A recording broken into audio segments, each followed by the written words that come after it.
Bonjour à toutes et tous et bienvenue sur Laurent Serre Développement, la chaîne des techniques de vente et de négociation. Une fois n'est pas coutume et aujourd'hui on va parler management et en fait de manière plus générale c'est comment établir la confiance et la crédibilité auprès de nos collaborateurs. Et ça, c'est super important parce que si vous n'êtes pas crédible, si vous n'avez pas la confiance des gens avec qui vous travaillez, ça va être très compliqué. Et c'est très facile de perdre cette confiance et c'est très difficile de la regagner. Donc voilà les 6 points qui me semblent vraiment incontournables pour avoir un maximum de confiance et d'engagement de la part de vos collaborateurs. Alors le premier point, c'est être authentique. Commencez déjà par être vous-même. L'authenticité, c'est la fondation de toute relation de confiance. Vous montrez votre vraie personnalité. Vous êtes un peu bougon, soyez bougon. Mais sachez aussi reconnaître que vous êtes bougon et compensé par autre chose. Vraiment, restez transparent aussi sur vos intentions. Un leader authentique, c'est quelqu'un qui inspire et qui motive naturellement son équipe. Parce que c'est quelqu'un aussi qui est transparent. Donc c'est la transition avec le deuxième point. Communiquer ouvertement. La communication ouverte, transparente, c'est quelque chose de crucial. Encourager un environnement où les feedbacks, les idées, les préoccupations peuvent être exprimées sans crainte. Les gens ont le droit de dire, de penser, d'avoir une opinion sans que ça vous mette en défaut. Donc apprenez à accepter ça, à ouvrir là-dessus et que chacun puisse sentir son opinion valorisée, entendue. Et ça, c'est quand même quelque chose de super important. Le troisième point, faites preuve de cohérence. La cohérence dans vos actions et dans vos paroles rassure vos collaborateurs déjà sur votre fiabilité. Si vous dites blanc, puis noir, puis blanc, puis gris, pas. Donc soyez bien constant dans vos décisions et dans le respect de vos engagements. Une conduite cohérente, ça renforce la confiance et c'est jour après jour. Quand vous êtes bien cohérent, vous construisez cette confiance.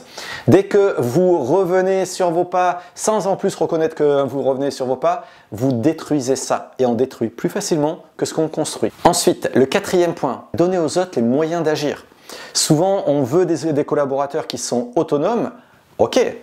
Est-ce qu'ils ont le pouvoir? Est-ce qu'ils ont la compétence d'être autonomes? S'ils ne l'ont pas, il faut que vous leur donniez, il faut que vous les accompagniez sur le fait d'être au niveau d'autonomie, de compétences, de connaissances suffisantes pour être autonome. C'est souvent, moi j'entends les équipes ne sont pas autonomes, surtout les équipes de vente. Ok, mais est-ce qu'ils sont vraiment bons? Est-ce qu'ils maîtrisent? Est-ce qu'ils comprennent? Si vous leur demandez d'être bons sans leur donner les moyens, ça va être compliqué. Cinquième point, reconnaître la contribution de chacun.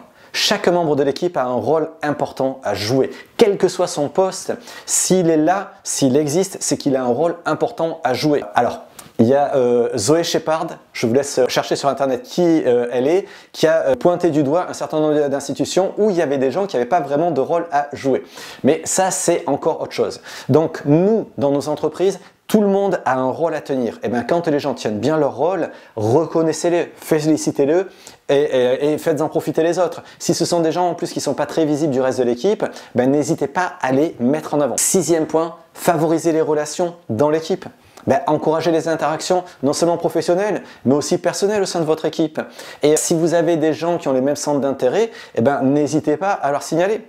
Tiens, il y en a un qui joue au squash, j'ai entendu que machin joue au squash, vous en avez déjà parlé? Non? Je vous en parle. Après, vous faites ce que vous voulez, les gens font ce qu'ils veulent.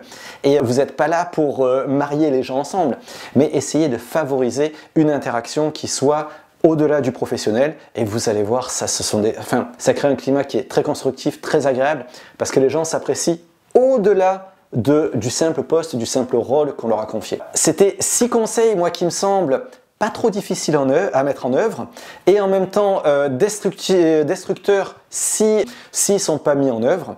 Donc j'espère que ces conseils vous permettront d'avoir un vrai leadership, de développer un vrai bon leadership.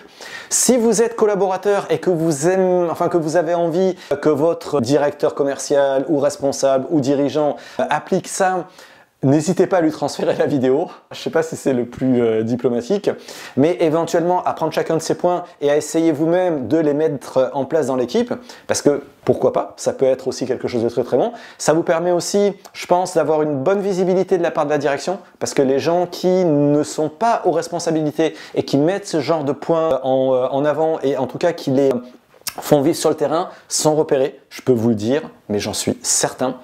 Et ça peut peut-être vous permettre de prendre certaines responsabilités si vous en avez envie. toujours pareil, la prise de responsabilité, c'est si vous en avez envie, c'est pas une obligation non plus. J'espère que cette vidéo vous a plu, comme d'hab. Si elle vous a plu, n'hésitez pas à mettre des petits pouces bleus, à vous abonner aussi, parce que 90% des gens qui regardent les vidéos ne sont pas abonnés alors qu'ils regardent toutes les vidéos. C'est les chiffres que YouTube m'a donné, je suis sidéré. Donc quand vous vous abonnez, non seulement vous donnez de la visibilité à la chaîne, et vous me donnez aussi l'envie de continuer et de m'améliorer encore. Et puis vous êtes sûr de ne pas rater de vidéo. Dernier point, le monteur. Comme d'habitude, le monteur est en train d'apprendre cette activité de montage. C'est une jeune personne qui compte beaucoup pour moi et qui s'investit beaucoup dans le montage des vidéos. Donc, si vous avez envie de lui donner un petit peu de baume au cœur et de lui dire que le montage était chouette, c'est super. Si vous avez envie, en plus de lui donner quelques pistes d'amélioration qui pourraient rendre les vidéos plus sympas, n'hésitez pas. Et quoi qu'il en soit, j'espère qu'on continuera à progresser ensemble sur vos techniques de vente et de management aussi un petit peu, parce que après tout, moi je fais que de la vente sur cette chaîne, mais il n'y a pas de bonne équipe de vente sans bon management. Donc pensez à tout ça. Je vous souhaite d'excellentes ventes, d'excellentes relations avec vos collaborateurs et avec vos collègues, et je vous dis à très bientôt. Salut!